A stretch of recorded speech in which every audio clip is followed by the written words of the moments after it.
রোজার মাসে এই তিনটি স্বপ্ন দেখলে বুঝবেন আপনি জান্নাতি, আল্লাহ আপনাকে ভালোবাসে এবং আপনার ইবাদত আল্লাহর দরবারে কবুল হচ্ছে। এই তিনটি স্বপ্ন যে ব্যক্তি দেখবে তার জন্য একটি জান্নাতি সুসংবাদ রয়েছে। প্রিয় দর্শক, আপনি যদি রাসূলুল্লাহ সাল্লাল্লাহু আলাইহি ওয়াসাল্লামকে ভালোবাসেন অবশ্যই আলহামদুলিল্লাহ কমেন্ট করবেন। যারা রাসূলকে ভালোবাসেন না তারা কখনোই প্রকৃত মুসলিম হতে পারবেন না এবং তাদের জন্য জান্নাত হারাম হয়ে যাবে। ভিডিওটি শেয়ার করে অবশ্যই ছড়িয়ে দিবেন, হয়তো আপনার কোনো ভাই বোনের সাথে মিলে যেতে পারে। আল্লাহ যাকে ভালোবাসেন তার জন্য জান্নাত অবধারিত হয়ে যাবে, তার কপাল খুলে যাবে। স্বপ্ন তিন ধরনের, একটি হলো আল্লাহর পক্ষ থেকে, 2 নম্বর স্বপ্ন হলো শয়তানের পক্ষ থেকে এবং 3 নম্বর স্বপ্ন হলো আপনি দিনের বেলা যা করবেন তার একটি অংশ রাতে স্বপ্নে আসে। সব থেকে উত্তম স্বপ্ন হলো যে স্বপ্ন আল্লাহর পক্ষ থেকে আসে। অবশ্যই মিলিয়ে নিবেন এই তিনটি স্বপ্নের একটিও আপনি দেখেছেন কিনা। রাসূলুল্লাহ সাল্লাল্লাহু আলাইহি ওয়াসাল্লাম বলেছেন, তোমরা স্বপ্নকে উড়িয়ে দিও না, স্বপ্নের মাধ্যমেও আল্লাহ তাআলা ভালো মন্দ হিকমত রেখেছে। বিশেষ করে যে ব্যক্তি রমজান মাসে এই তিনটি স্বপ্ন দেখবে বুঝে নিতে হবে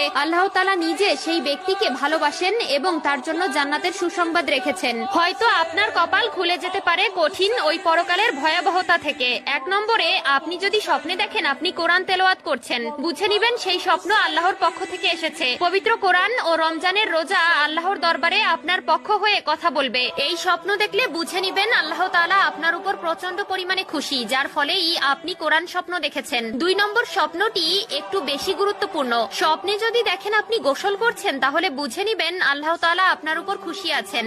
এই স্বপ্ন যে ব্যক্তি দেখবে বুঝে নিতে হবে তার শরীরে যত পাপ আছে, অন্যায় আছে, ধীরে ধীরে তা মুছে যাচ্ছে। আল্লাহ তাআলা তাকে ভালো আমলের জন্য কবুল করে নিয়েছে। প্রিয় দর্শক, অবশ্যই স্বপ্নকে অবহেলা করবেন না এবং যার তার কাছে স্বপ্নের ব্যাখ্যা জানতে চাইবেন না। মনে রাখবেন, স্বপ্নের ব্যাখ্যাকার আপনাকে যেভাবে স্বপ্নের ব্যাখ্যা দিবে আল্লাহ তাআলা আপনাকে সেভাবেই প্রতিদান দিবে। তাই অবশ্যই স্বপ্ন সবার কাছে বলা যাবে না। আল্লাহ তাআলা আপনার উপর খুশি আছে তাই আপনাকে এই স্বপ্ন দেখিয়েছেন, কিন্তু আপনি যদি আল্লাহর ইবাদত থেকে সরে যান আল্লাহ আপনার উপর নারাজ হয়ে যাবে। অবশ্যই আল্লাহর ইবাদত বন্দেগী করবেন এবং নিজের ঈমানকে ঠিক রাখার চেষ্টা করবেন। 3 নম্বরে, আপনি যদি স্বপ্ন দেখেন আপনি জায়নামাজে বসে আল্লাহর কাছে দোয়া করছেন এবং কান্না করতেছেন, বুঝে নিবেন আল্লাহ তাআলা আপনাকে ভালোবাসেন এবং আল্লাহ আপনাকে কবুল করার অপেক্ষায় রয়েছেন। অবশ্যই ভালো স্বপ্ন মানুষের জন্য ভালো কিছু বয়ে আনে। আল্লাহ তাআলা আমাদের সবাইকে সঠিক বুঝ দান করুক, আমিন।